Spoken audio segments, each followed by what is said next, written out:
انډیا د ایمرجنګ ایشیا کپ د پاره یو ډیر مضبوط ټیم جوړ کړی دی، یو ډیر مضبوط سکواډ اعلان کړی دی. په دې ویډیو کې د انډیا د ایمرجنګ ایشیا کپ په سکواډ باندې خبره کوو.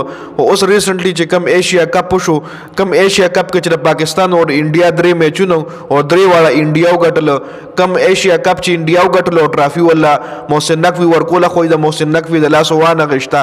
نو اخو دا سینیئر ټیم ایشیا کپ اوس د جونیئر ایشیا کپ ته چې هغه ایمرجنګ ایشیا کپ ویل کیږي. د ایمرجنګ ایشیا کپ کې هغه کلاړیان شرکت کوي چې کوم کلاړیانو عمر د 23 سال نه کم وي او هغه ډیر کم انټرنیشنل میچونه کړي وي.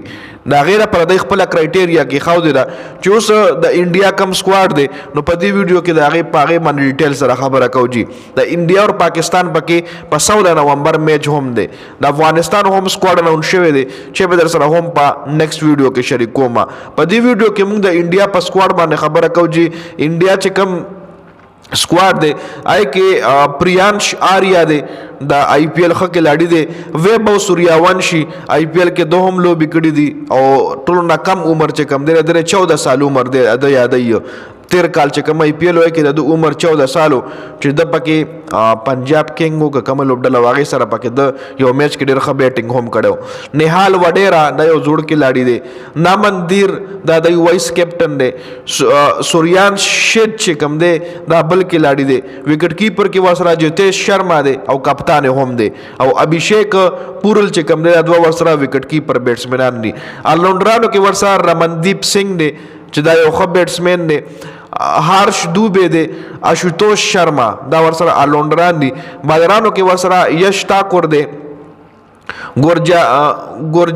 ګورجپنیت سنگھ دی. وجے کمار، یودویر سنگھ چرک او سیوش شرما. دا ټوټل چې کومو بالرانو د انډیا دا ټوله لوبډله وه د ایشیا ایمرجنګ ایشیا کپ د پاره. ایمرجنګ ایشیا کپ په شروع کیږي د 14 نومبر نه والې 23 نومبر پورې او د دې ټول میچز چې کوم دي په قطر کې دي. جی د پاکستان او انډیا پکې په 16 نومبر میچ دی. د افغانستان لوبډله پکې د سریلانکا، د بنگلادیش، د نیپال، د یو اے ای، د عمان. د پاکستان او انډیا چې کوم دي په یو ګروپ کې چون کې څومره هم د انډیا نفرت پال خلک دي او هغه سپورټس او سیاست خپلو کې یو ځای کوي.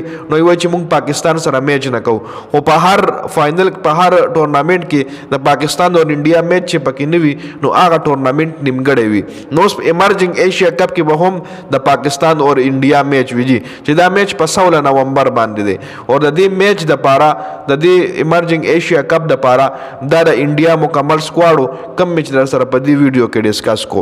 نو د ویډیو کتلو زیاته مننه. ویډیو ضرور مخکې ملګرو سره شریک کړئ. والسلام.